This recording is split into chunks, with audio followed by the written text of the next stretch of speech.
Esto es Construyendo el debate. Gran parte de las mexicanas y los mexicanos estábamos. Política,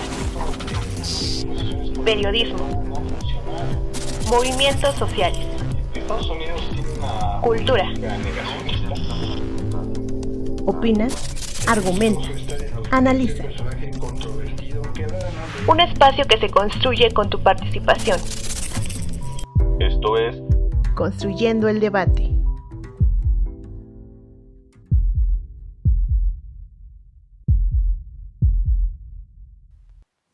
Luego del lanzamiento de la película Oppenheimer el pasado 20 de julio, volvió la discusión en torno al desarrollo de la ciencia, la tecnología y la ética de su implementación. El filme, dirigido por Christopher Nolan, ha recaudado más de $500 millones en todo el mundo y puso de nueva cuenta sobre la mesa el dilema moral detrás de la historia del padre de la bomba atómica, Robert Oppenheimer. Basada en el libro Prometeo Americano, una biografía de J. Robert Oppenheimer, de los autores Kate Beard y Martin Sherwin, esta película nos sitúa en la Segunda Guerra Mundial y la carrera armamentista que, bajo la expansión del poder nazi, había cobrado mayor relevancia. El 16 de julio de 1945 se realizó la primera prueba nuclear con el nombre Trinity. La detonación en Álamo Gordo de la bomba de diseño por implosión marcó el éxito del proyecto Manhattan y le dio a Estados Unidos el arma más poderosa hasta ese entonces desarrollada. El 6 y 9 de agosto de 1945, Estados Unidos lanzó las dos bombas desarrolladas por el grupo de científicos liderados por Robert Oppenheimer en dos ciudades de Japón. Little Boy cayó en Hiroshima con una carga de 64 kilos de uranio 235, de los que se calcula solo fisionó cerca del 1.4%, equivalente a 15.000 toneladas de dinamita. La bomba Fat Man detonó 3 días después en Nagasaki. De los 6 kilos de plutonio 239 que la conformaban, solamente alcanzó a fisionar 1, lo suficiente para equivaler a 21.000 toneladas de dinamita. La película Oppenheimer recuerda el papel de la ciencia y su comunidad dentro de los conflictos geopolíticos, el impacto del desarrollo científico y tecnológico en la historia de la humanidad, pero sobre todo nos recuerda el poder que este desarrollo otorga. Con información de Ciencia UNAM, National Geographic, BBC News Mundo, mi nombre es Carlos Correa y estás escuchando Construyendo el Debate.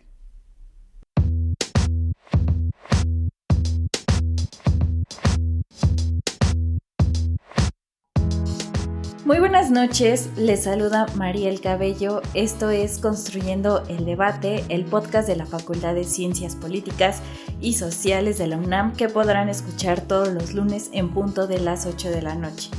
Nos pueden seguir a través de Facebook e Instagram, donde pueden hacer llegarnos todas sus preguntas, comentarios y sugerencias sobre temas que quieren que abordemos en posteriores episodios. En Facebook nos encuentran como Construyendo el Debate y en Instagram como construyendo_debate. Si nos están escuchando a través de redes sociales, recuerden que pueden encontrar este podcast en el canal de YouTube de Construyendo el Debate, así como en Spotify. No olviden escucharnos, suscribirse y darnos like. En el episodio de esta noche hablaremos sobre Oppenheimer, el impacto de la creación del armamento nuclear en la comunidad internacional. Y para ello está con nosotros una vez más la doctora María Cristina Rosas. Ella es licenciada, maestra y doctora en Relaciones Internacionales por la Facultad de Ciencias Políticas y Sociales de la Universidad Nacional Autónoma de México. Cuenta con una maestría en Estudio de Paz y Resolución de Conflictos por la Universidad de Uppsala, Suecia.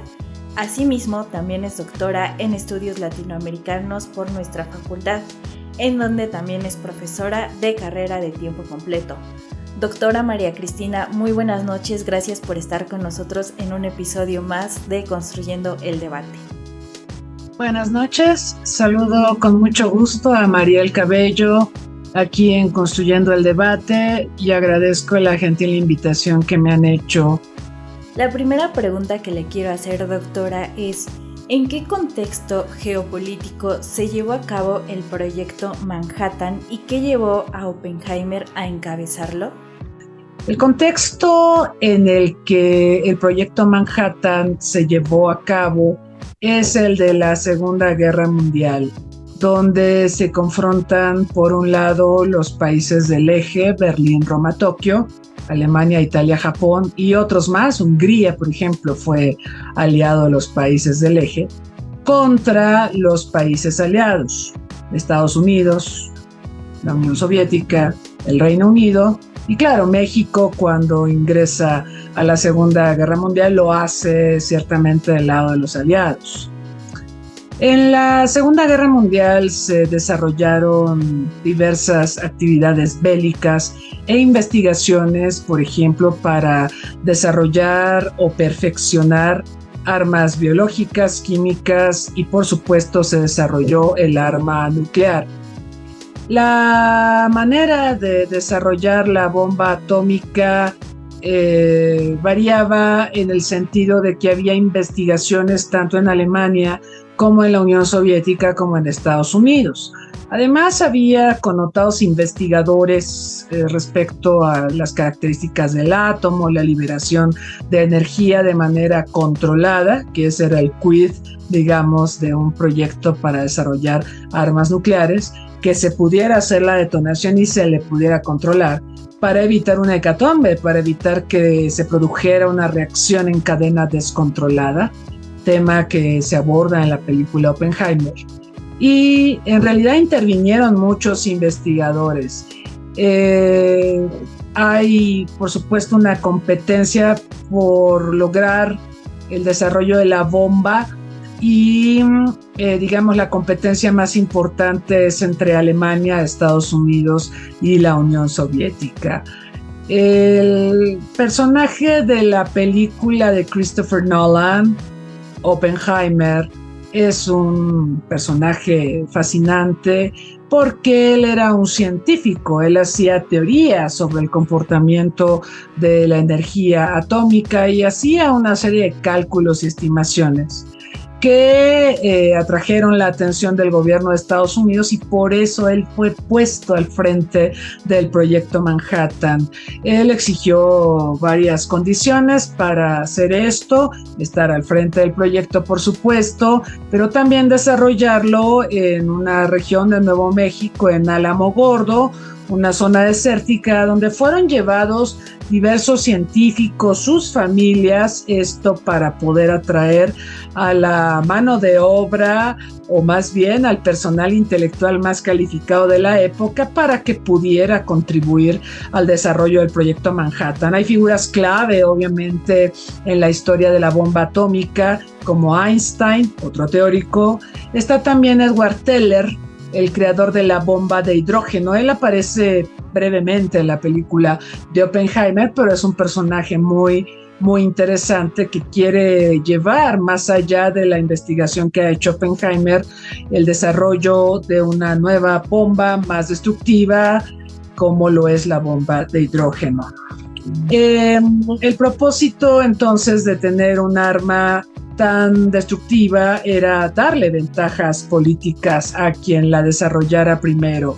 La película de Christopher Nolan es verdaderamente espeluznante si la pensamos en términos de cómo vive este proceso Oppenheimer.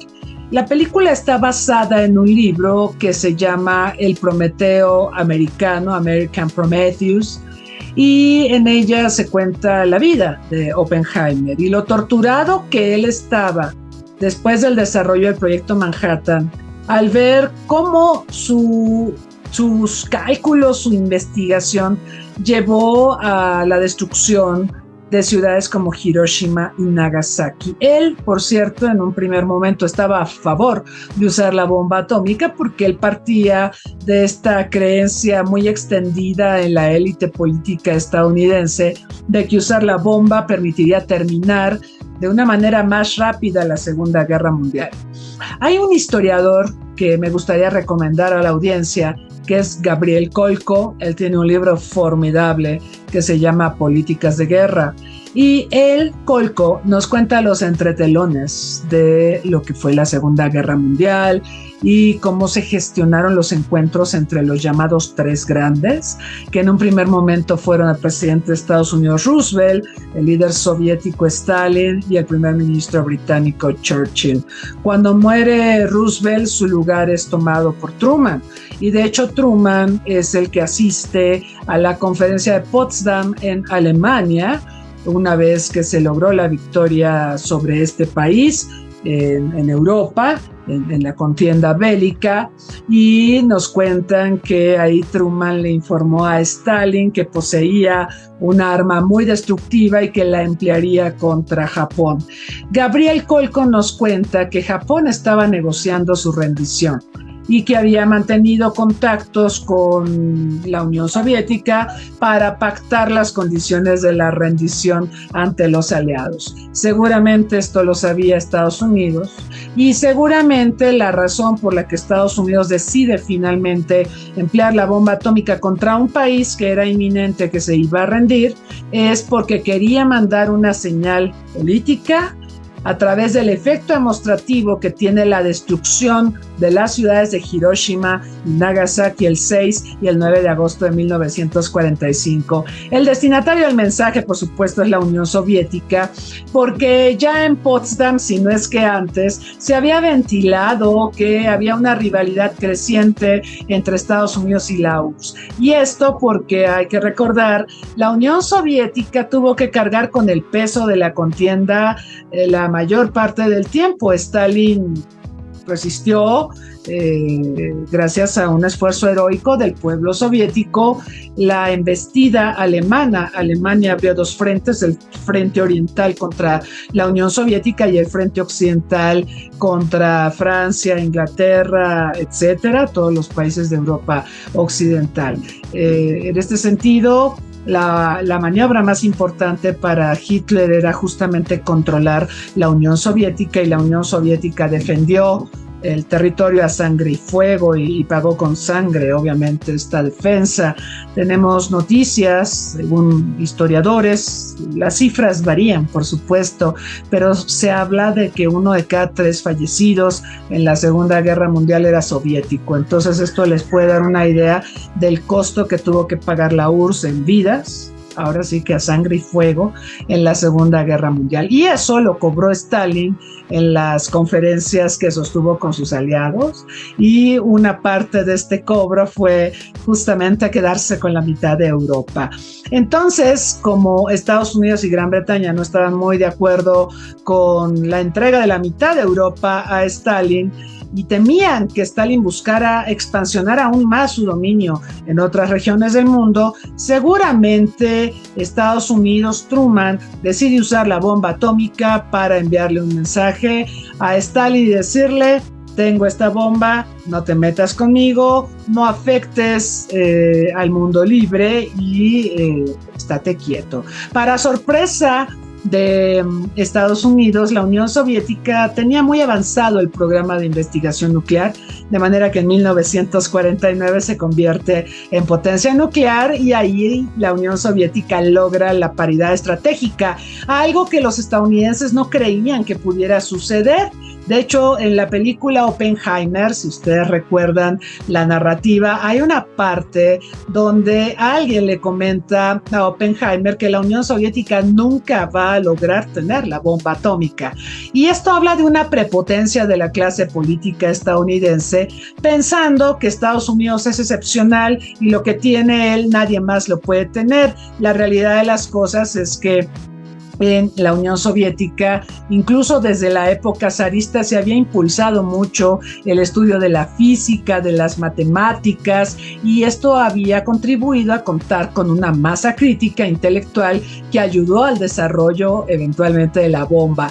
Hubo espionaje industrial, por supuesto, lo hubo, y esto ayudó a la Unión Soviética también a desarrollar de manera expedita la bomba. Pero hay que recordar que el proyecto Manhattan tuvo varios errores, varios fallos antes de la prueba Trinity, y que estos fallos fueron del conocimiento de los espías soviéticos, y esto les sirvió a la Unión Soviética para no repetir los errores del proyecto Manhattan y avanzar más rápidamente en el desarrollo de su bomba atómica, que, como comentábamos, fue detonada exitosamente en 1949. Gracias por su respuesta, doctora. Y nada más para abonar un poco más sobre lo que fue el proyecto Manhattan. En dicho proyecto participaron diferentes países, entre ellos Canadá y Reino Unido, desarrollando el proyecto en varios centros de investigación. Al final, este proyecto contaba con más de 130,000 científicos y contó con un presupuesto de más de $2,000 millones. Para el año de 1945 fue clave para este proyecto, ya que el 12 de abril falleció Franklin y su sucesor Traumann no sabía de la existencia de este proyecto. Sin embargo, hasta que fue la explosión de la bomba nuclear. Asimismo, en este año 1945 Hitler también se quitó la vida y Alemania se rendía, así que muchos científicos dijeron: ya no es necesario lanzar la bomba. Pero bueno, se siguió con este proyecto y la Segunda Guerra Mundial continuaba en lo que era el Pacífico, y las fuerzas de Estados Unidos habían escogido 17 blancos posibles en Japón, y el científico Leo Szilard escribió un informe conocido como el Informe Frank, en el cual le pedía al presidente de Estados Unidos ya no lanzar la bomba. Sin embargo, esto se hizo y quitó la vida de miles de personas en Japón. Pasamos a la siguiente pregunta. ¿Qué consecuencias políticas, económicas y sociales tuvo la creación e implementación de la bomba atómica? La creación de la bomba atómica tiene un enorme valor estratégico, dado que dota a quien la posee de una enorme ascendencia política en las relaciones internacionales. Recordemos que en el mundo tenemos 9 países con bombas atómicas. El primero que la consiguió en 1945 fue Estados Unidos. Enseguida la consiguió la Unión Soviética en 1949. A continuación, el Reino Unido hizo lo propio en 1952, gracias en gran medida a la cooperación que mantuvo con el proyecto Manhattan y Estados Unidos. El siguiente país en convertirse en potencia nuclear fue Francia en 1960. Posteriormente, la República Popular China detona con éxito su bomba en el norte del país, muy cerca del desierto de Gobi. Posteriormente tenemos a India. En 1974, India sorprende al mundo detonando un artefacto nuclear, y la entonces primera ministra Indira Gandhi afirmó al mundo que esta bomba tenía fines pacíficos. Bueno, cuando nosotros miramos a India y a su vecinito Pakistán y los conflictos que ha tenido con él, y además recordamos que en 1962 India y China tuvieron una guerra allá en las alturas del Himalaya, a casi 4,000 metros de altura sobre el nivel del mar, guerra que perdió India, podemos entender que las motivaciones de India para hacerse de la bomba no eran precisamente un ensayo nuclear con fines pacíficos. Evidentemente, India quería la bomba para disuadir a China de un posible ataque o de una posible incursión bélica como la del 62. También, por supuesto, el programa nuclear de India tiene como destinatario a Pakistán. La realidad es que el ensayo nuclear de 1974 que hizo India durante la administración de Indira Gandhi está muy lejos de ser una prueba con fines pacíficos. De ahí nos vamos hasta 1998. Quiero comentarles que debido al susto que le produjo al mundo la bomba atómica de India, también muy presionada por Estados Unidos, por Canadá, que fue el que le proporcionó un reactor nuclear que se supone que se iba a usar para generar electricidad en India. Este reactor se llama CANDU. CANDU son las siglas de Canadian Deuterium. Este reactor funciona con uranio enriquecido. Resulta que India usó este reactor que le transfirió Canadá para generar el combustible necesario y poder fabricar la bomba atómica. Esta tecnología también se la transfirió Canadá a Pakistán, solo que Pakistán andaba un poquito rezagado en el desarrollo de la bomba respecto a India. Y así, entonces pasaron 24 años, India fue sancionada, Pakistán fue sancionado por la comunidad internacional. Los dos países fueron sancionados para evitar que se iniciara una escalada nuclear entre ellos. Entonces fue hasta 1998 cuando Pakistán hizo detonaciones de la bomba atómica. India reasumió las pruebas atómicas y bueno, ellos mantienen este equilibrio del terror en el sur de Asia. Finalmente tenemos el caso de Corea del Norte, un país que se retiró del Tratado de No Proliferación de Armas Nucleares en 2006 y comienza a desarrollar la bomba y ha hecho varios ensayos nucleares y también ha probado misiles. El tema de los misiles de Corea del Norte es muy delicado porque Corea del Norte puede usar estos misiles con ojivas nucleares para atacar a países hostiles de la región, léase Corea del Sur o Japón. Entonces, estas son las 9 potencias nucleares. Quiero además apuntar que Sudáfrica es el único país en la historia de la era nuclear que logró desarrollar un par de bombas atómicas durante la era del apartheid. Esto por 2 razones. Los vecinos de Sudáfrica en la Guerra Fría, varios estaban alineados con la URSS. Hablo del caso de Angola, de Mozambique, y entonces Sudáfrica asumía que poseer la bomba atómica le podría dar alguna ventaja estratégica frente a la influencia soviética en el sur de África. La otra razón, y esta es muy siniestra, bueno, creo que todas las razones son siniestras para tener la bomba, pero en el caso de Sudáfrica, la otra razón por la que las autoridades del gobierno blanco de Sudáfrica se hicieron de la bomba es porque el gobierno blanco, numéricamente hablando, demográficamente hablando, estaba en desventaja respecto a los afrodescendientes. Entonces se contemplaba que si hubiese alguna revuelta en donde los afrodescendientes se enfrentaran a los blancos, entonces el recurso para poder ganar un conflicto en esta ecuación que estoy mencionando sería la bomba atómica. Sin embargo, cuando Sudáfrica vivió las elecciones multirraciales en 1994, que por cierto ganó Nelson Mandela, Sudáfrica renunció a su programa nuclear. Es el único caso de un país que ha tenido armas nucleares y que renunció a tenerlas una vez que llegó la democracia y se inició el proceso de reconciliación nacional. Ahora, ¿para qué sirve tener bombas atómicas? Esa es la pregunta del millón.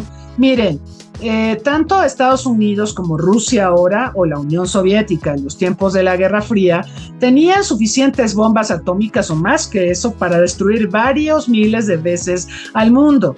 Entonces, la utilidad de tener las bombas atómicas no es precisamente usarlas, porque de hecho sería un contrasentido. Sabemos que si la Unión Soviética usaba bombas contra Estados Unidos, lo único que podía esperar es que Estados Unidos le correspondiera también con ataques atómicos y ellos se destruirían y de paso destruirían al mundo. Entonces la lógica de tener armas nucleares, y por eso se habla de una destrucción mutua asegurada, porque la premisa es: yo tengo armas nucleares y te puedo destruir. ¿Y qué me dice mi adversario? Yo también tengo armas nucleares y te puedo destruir. Eso se llama destrucción mutua asegurada. Yo tengo la seguridad de que si uso armas nucleares contra mi adversario me va a responder el favor, ¿no? Y nos vamos a destruir y de paso nos llevamos de corbata al mundo. Entonces la utilidad de las armas nucleares es política. Hay un libro que también les recomiendo que se llama 5 mitos sobre las armas nucleares, de Ward Wilson.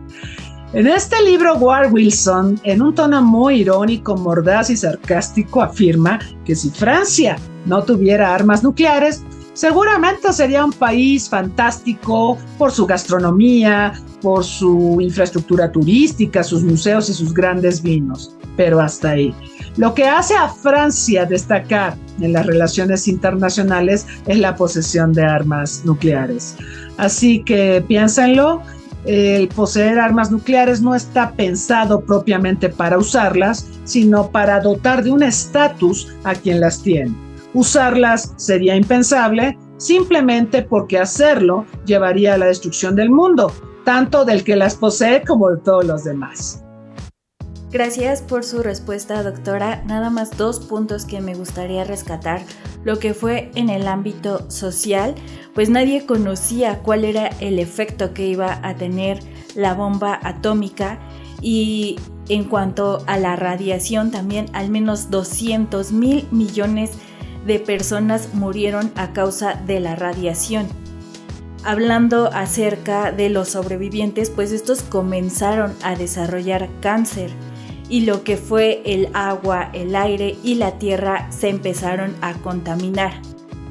Y en el ámbito político, rescató mucho la idea de que los países que poseen armamento nuclear o bombas atómicas dotaron de cierto estatus, pero el lanzar una bomba atómica no nos conviene porque sería una destrucción mundial. A continuación vamos a nuestra cápsula en el librero. En el librero. Cápsula con la información y reseña de las últimas publicaciones de la Facultad de Ciencias Políticas y Sociales de la UNAM.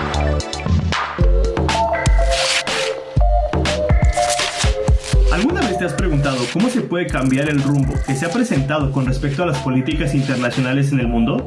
¿Qué tipo de medidas se han implementado por los gobiernos para prevenir el calentamiento global? ¿Cómo el capitalismo es uno de los más grandes responsables del tipo del mundo en que vivimos hoy?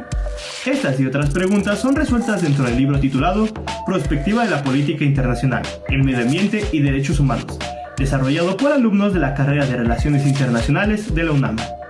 En este libro se concentran estudios internacionales por parte de 3 planteles de la UNAM que imparten la carrera de Relaciones Internacionales, los cuales son la Facultad de Ciencias Políticas y Sociales, la Facultad de Estudios Superiores de Aragón y la Facultad de Estudios Superiores de Acatlán.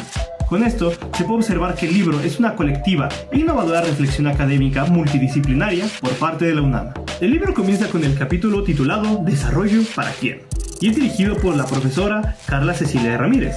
En él se nos presentan las diversas propuestas que han realizado los principales actores responsables de la contaminación, tales como grandes empresas y países primermundistas. Un dato para resaltar en este primer capítulo es que la autora aborda la necesidad de crear una conciencia ecológica, para así crear una relación alternativa entre las sociedades internacionales y el medio ambiente. Siguiendo con los capítulos se aborda el tema ventriloquía digital, el despojo de la identidad a través del robo de patrones biométricos y las brechas de seguridad en las finches en México, dirigido por el profesor Gerardo García.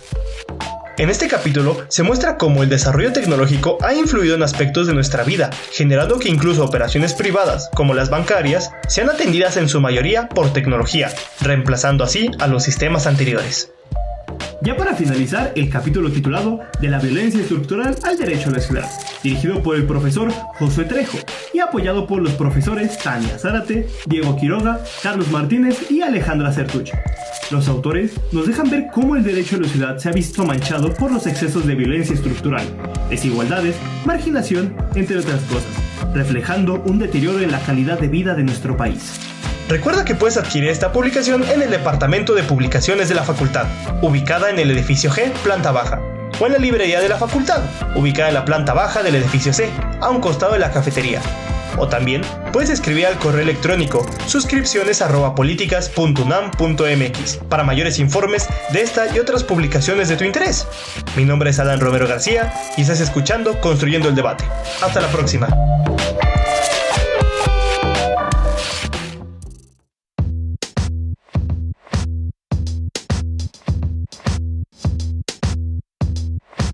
Ya estamos de regreso en Construyendo el Debate. Mi nombre es Mariel Cabello. Les recuerdo nuestras redes sociales. Nos pueden seguir a través de Facebook e Instagram, donde pueden hacernos llegar sus preguntas, comentarios y sugerencias sobre temas que quieren que abordemos en posteriores episodios. Si nos están escuchando a través de redes sociales, recuerden que pueden encontrar este podcast en el canal de YouTube de Construyendo el Debate, así como en Spotify. El tema de esta noche es Oppenheimer, el impacto de la creación del armamento nuclear en la comunidad internacional, y para ello estamos entrevistando a la doctora María Cristina Rosas.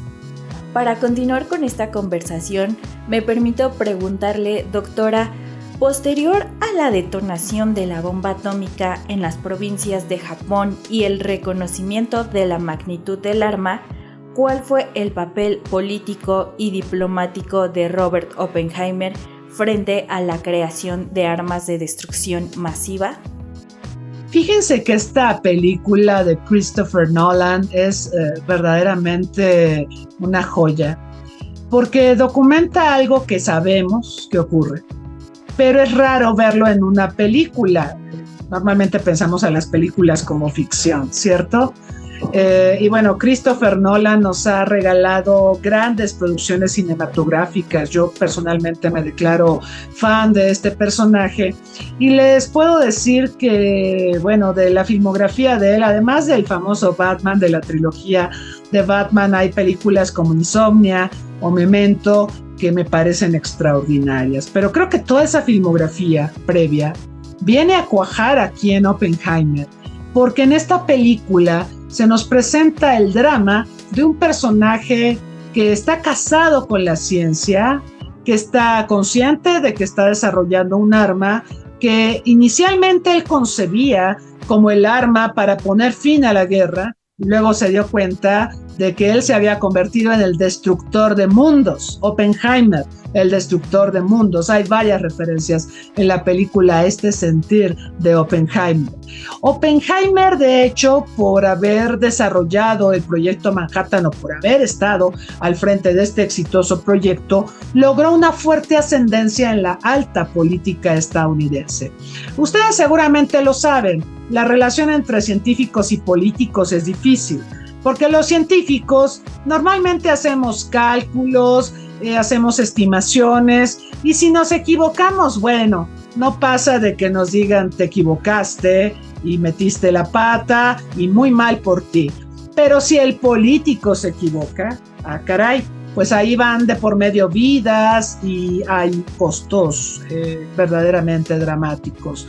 Entonces la relación entre el científico y el político es tensa, porque el científico quiere experimentar, quiere dar opciones, y lo que quiere el político es situaciones prácticamente definidas. Hay una parte donde Oppenheimer habla con el militar que es el responsable por parte de las Fuerzas Armadas del proyecto Manhattan, y el militar le pregunta ¿qué certeza tenemos de que no va a haber una reacción en cadena incontrolable? Y Oppenheimer le contesta casi cero, le dice near zero. ¿Se acuerdan de esa parte? Y así son los científicos. ¿Qué le contesta el militar? Le dice near zero, o sea, cerca de cero es la probabilidad. Y le dice Oppenheimer, ¿qué quieres de mí? ¿Qué quieres que te diga?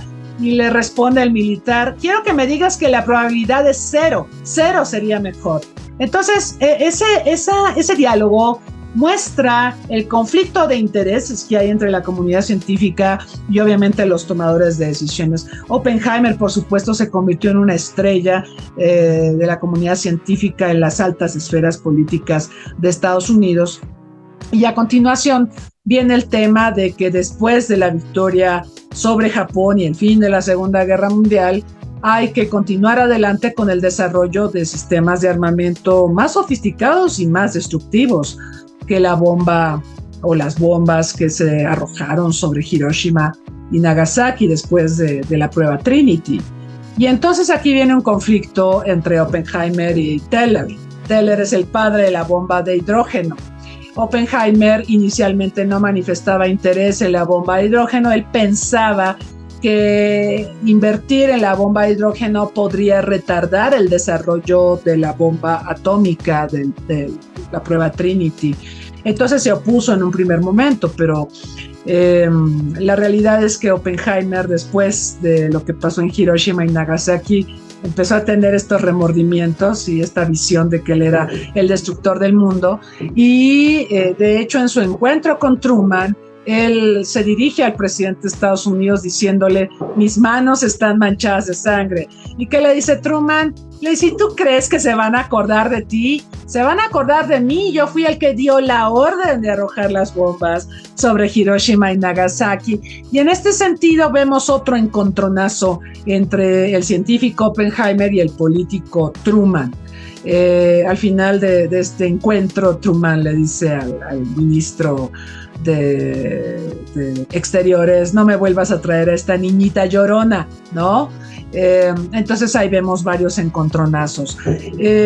Oppenheimer cayó en desgracia por haberse enfrentado a su benefactor, a Lewis Strauss, quien fue el personaje que lo llevó a la Universidad de Pensilvania y le dio pues confort, le dio una casa para que viviera ahí, para que pudiera recibir a lo más granado de la comunidad científica. Pero el día en que Oppenheimer ridiculizó a Lewis Strauss, se vengó y, aprovechando la histeria anticomunista que existía en Estados Unidos con motivo del fin de la Segunda Guerra Mundial y la popularidad que ganó la Unión Soviética por haber vencido al nazismo, entonces se va a valer de esta histeria anticomunista Lewis Strauss y va a sugerir que Oppenheimer era el espía que le entregó el secreto atómico a los soviéticos. Bueno, los que estudiamos estos temas, como lo comentaba hace un rato, sabemos que la Unión Soviética tenía científicos, tenía capital humano, y también es cierto que había espionaje industrial y que esto seguramente contribuyó a acelerar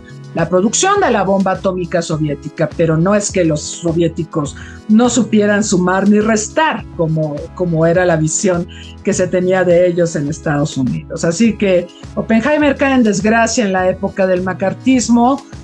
Al final se le reivindica, se reconoce que no fue él el que entregó el secreto atómico a los soviéticos, sino otra persona que estaba involucrada en el proyecto Manhattan, y la rehabilitación de él pues ya fue muy tardía, ¿no? Ya en su vejez, con Johnson, cuando se le entrega esta medalla del Congreso por todos los méritos y las aportaciones que ha hecho a Estados Unidos, pero la realidad es que Oppenheimer lo pasó muy mal después de que fue indiciado por los macartistas y por su mecenas Lewis Strauss. Y a partir de ese momento se da esta ruptura, ¿sí?, entre los científicos y los políticos, y nunca se recuperó.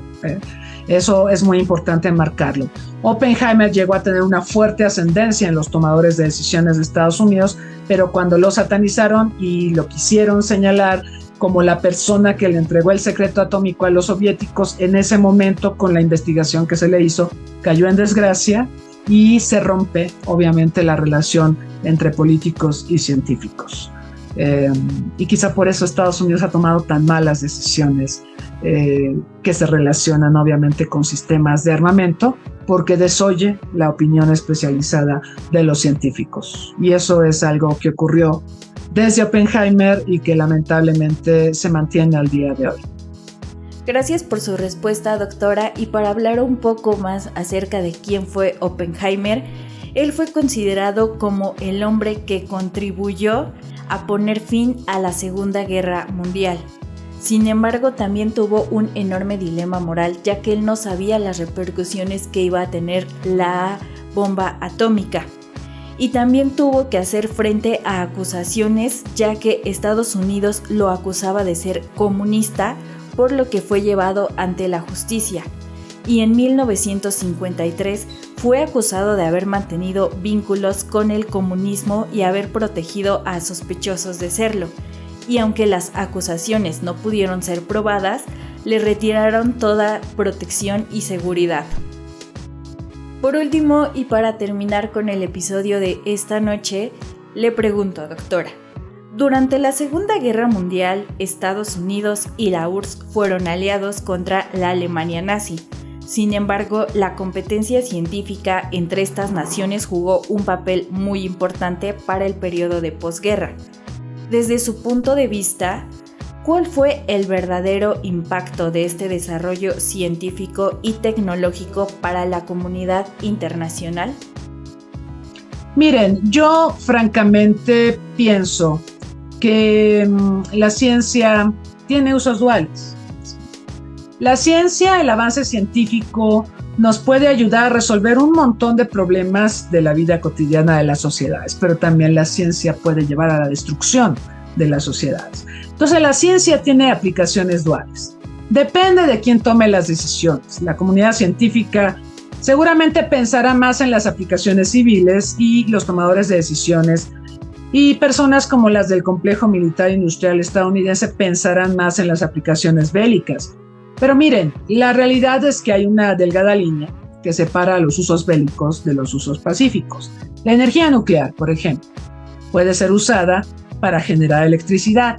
Sabemos que hay centrales nucleares en el mundo. En México tenemos Laguna Verde, que provee el 5% de toda la electricidad que se genera en el país, ¿no? 5% parece poquito, pero existe la posibilidad de ampliar las instalaciones, poner otro reactor nuclear u otros 2 en Laguna Verde, y esto podría incrementar obviamente la producción de electricidad para el país.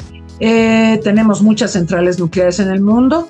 El país que más energía eléctrica genera a través de nucleoeléctricas es Francia.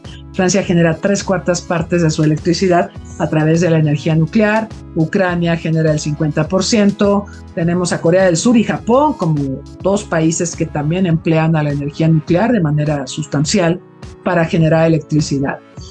Entonces, ese es un ejemplo de uso pacífico, pero la energía nuclear no solo se limita a producir electricidad, hablando de los fines pacíficos, también la energía nuclear se puede utilizar en la medicina nuclear, se puede utilizar, por ejemplo, para personas con pie diabético, se puede reconstruir los tejidos a través de la energía nuclear.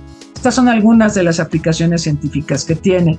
También la energía nuclear se puede utilizar en la producción de alimentos para esterilizarlos o para mejorar las condiciones de sanidad de los mismos. Es decir, las aplicaciones civiles de la energía nuclear son tan amplias como nos dé la imaginación. Desafortunadamente, cuando pensamos en energía nuclear, pensamos en la bomba atómica. Y por supuesto que esto nos tiene que preocupar porque, bueno, tenemos un montón de iniciativas de desarme a nivel global que buscan contener la amenaza nuclear, desde el Tratado de No Proliferación de Armas Nucleares de finales de los 60. Tenemos las zonas libres de armas nucleares como el Tratado de Tlatelolco de 1967, que fue iniciativa de México y que fue resultado de la crisis de los misiles, porque Cuba es frontera marítima de México. Entonces México sintió pasitos en la azotea cuando la Unión Soviética empezó a instalar misiles en Cuba y el mundo se colocó al borde de una hecatombe nuclear.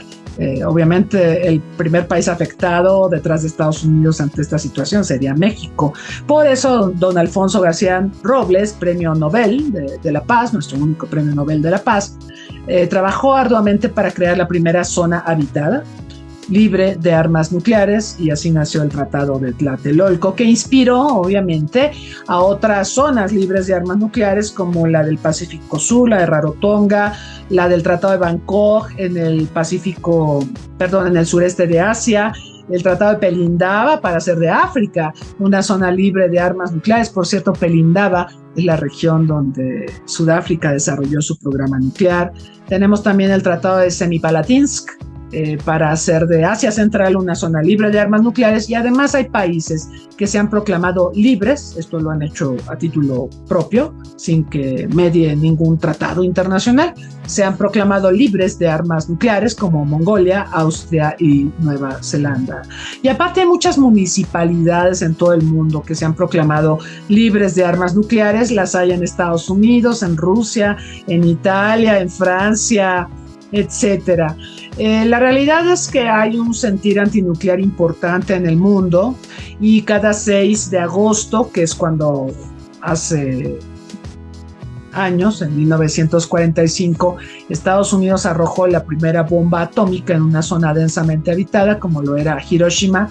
Recordamos este acto y guardamos silencio y honramos la memoria de las personas que fallecieron durante este artero ataque. Entonces, hay una conciencia nuclear de parte de la comunidad internacional, hay un movimiento antinuclear, pero siempre se piensa a lo nuclear como malo, ¿no? Hay todo este estigma de que lo nuclear es bélico, o también tenemos la idea de que lo nuclear puede propiciar accidentes, ¿no? como Chernóbil, en 1986, o de manera más reciente lo de Fukushima, que por cierto también hace algunos días Japón empezó a liberar agua radiactiva, agua de Fukushima, al océano. Obviamente esta agua, por el movimiento que tienen los océanos, llegará a todo el mundo, y esto tiene el potencial de dañar a la flora y fauna marinas, ¿no? Dijo Japón que no era peligroso arrojar agua radiactiva al mar. ¿Ustedes qué creen? ¿Tiene razón Japón? Al final del día quiero decirles que la energía nuclear puede plantear muchos beneficios si se le maneja con cuidado, si se le da el correcto mantenimiento a las instalaciones, y también se puede hacer daño con la energía nuclear. Ya no digamos con ojivas altamente sofisticadas que están en poder de los 9 países nucleares que mencionamos. Fíjense ustedes que con residuos radiactivos que generen los hospitales o las universidades, se puede hacer una bomba sucia. Lamentablemente estamos en una época donde Internet puede servir para dar ideas de cómo hacer una bomba sucia. Se acordarán que en México hemos tenido robo de cobalto, tiro por viaje, ¿no? Es frecuente que nos digan alerta en tales estados porque hubo robo de cobalto. ¿Quién roba el cobalto y para qué lo roba? Bueno, yo espero que quien lo robe traiga un equipo de protección, porque si lo agarra con sus manitas, seguramente va a experimentar envenenamiento radiactivo, ¿no?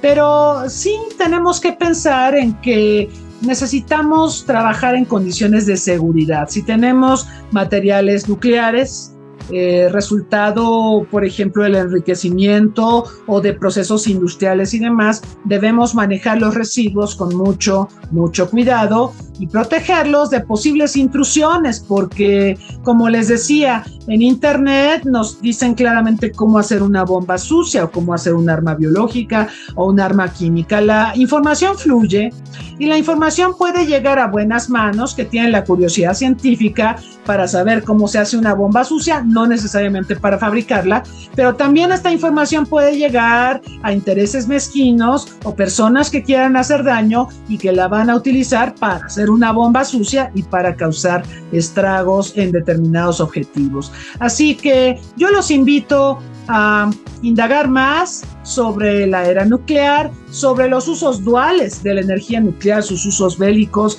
y sus usos pacíficos, y por supuesto a pensar en que en el momento actual, en esta guerra entre Rusia y Ucrania, han estado ocurriendo cosas muy preocupantes. Putin ha hablado de usar su stock nuclear, y más grave que eso es el anuncio de la doctrina nuclear de Estados Unidos de Biden, que se dio a conocer a finales del año pasado, donde Biden señala que la disuasión nuclear con grandes sistemas de armamento estratégico, las ojivas estratégicas que tienen sobre todo Estados Unidos y la URSS, ya no funciona.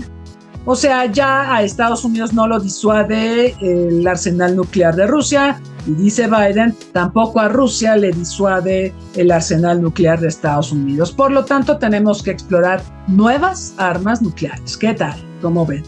Y entonces Biden postula que ahora hay que avanzar en la creación de pequeñas bombas atómicas de entre 10 y 16 kilotones, como las bombas que se usaron justamente en Hiroshima y Nagasaki. Pero lo que plantea Biden es hacer estas pequeñas bombas atómicas, estas sí, para usarlas en combate. Yo creo que independientemente del kilotonaje, si son 10 kilotones, 16, 20, 25, 400, 1000 kilotones, el umbral no se puede cruzar. El día en que crucemos ese umbral, el día en que usemos armas nucleares, no importa el kilotonaje, insisto, no importa si es 1 kilotón o 10 o 15, si cruzamos ese umbral y empezamos a usar armas nucleares, se acabó, señores, se acabó el mundo, se acabó, porque eso va a llevar a una espiral belicista donde lo que podemos esperar es que si yo use armas nucleares, mi adversario o adversarios hagan lo propio, y eso nos llevaría a la catástrofe. Hay un reloj del juicio final, los invito a conocerlo. Es un reloj que hace una comunidad científica, que se publica en la página del boletín de los Atomic Scientists, The Bulletin, y este reloj del juicio final está muy cerca de las 12 de la noche. El minutero se mueve en función del riesgo de que tengamos una hecatombe nuclear y estamos muy cerca de la hecatombe nuclear. Y esto no es una exageración. Si por un lado Putin amenaza con usar armas nucleares y por el otro lado Biden dice que se pueden usar armas nucleares aunque sean de pequeño kilotonaje, estamos verdaderamente muy cerca del juicio final. Trabajemos por la paz, trabajemos a favor del desarme. México es un promotor del desarme y el desarme no es una agenda ociosa, no es algo que se haga por hacerlo, ni para darle visibilidad a alguien en particular. El desarme es necesario. Necesitamos avanzar en el desarme. Hay muchos costos sociales en materia de salud de las armas, de todas, de las nucleares, de las químicas, biológicas, armas de fuego, minas, municiones en racimo. Entonces, debemos apoyar la paz y debemos apoyar el desarme. Como mexicanos es sobre todo un compromiso que debemos de tener. México siempre ha defendido el desarme por las causas que he mencionado en esta entrevista y otras más. Gracias por su respuesta y nada más para terminar con este punto acerca de la energía nuclear. Nosotros cuando pensamos en energía nuclear de inmediato nos viene a la mente guerra, destrucción, Segunda Guerra Mundial, como toda esta parte negativa de la energía nuclear. Sin embargo, esta energía también garantiza abastecimiento eléctrico, frena las emisiones contaminantes, reduce la dependencia energética externa y produce electricidad de forma constante a precios accesibles. Nada más es mi último comentario. Muchas gracias, doctora. Gracias por estar con nosotros en un episodio más de Construyendo el Debate. Agradezco el favor de su atención y agradezco a Mariel Cabello esta entrevista. Buenas noches. Gracias por escucharnos. Recuerden que nos pueden seguir vía Facebook como Construyendo el Debate y vía Instagram como Construyendo_Debate.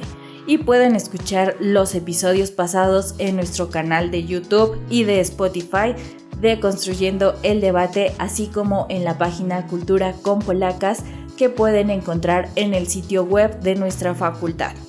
Si les gustó este programa, regálenos un like, comentarios y compártalo con sus amigas y amigos y no olviden suscribirse. Este podcast es producido por la Coordinación de Extensión Universitaria de la Facultad de Ciencias Políticas y Sociales a cargo de la maestra María Auxiliadora Sánchez Fernández, en la producción Carlos Correa Escajadillo, asistentes de producción Sofía Gamboa y Mariel Cabello, en la producción de cápsulas informativas Jacqueline Hernández, edición y ensamble Sofía Gamboa, diseño e imagen Ángela Alemán.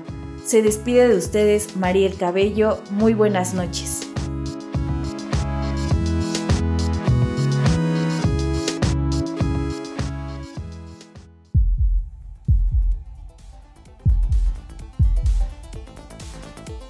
Esto fue Construyendo el Debate. Pues gran parte de la mexicana política. Estábamos esperando esto hacia Periodismo. Movimientos sociales. Estados Unidos tiene una política Cultura. negacionista. Ser vistoso. Opina, argumenta, analiza. Un espacio que se construye con tu participación. Esto fue Construyendo el Debate.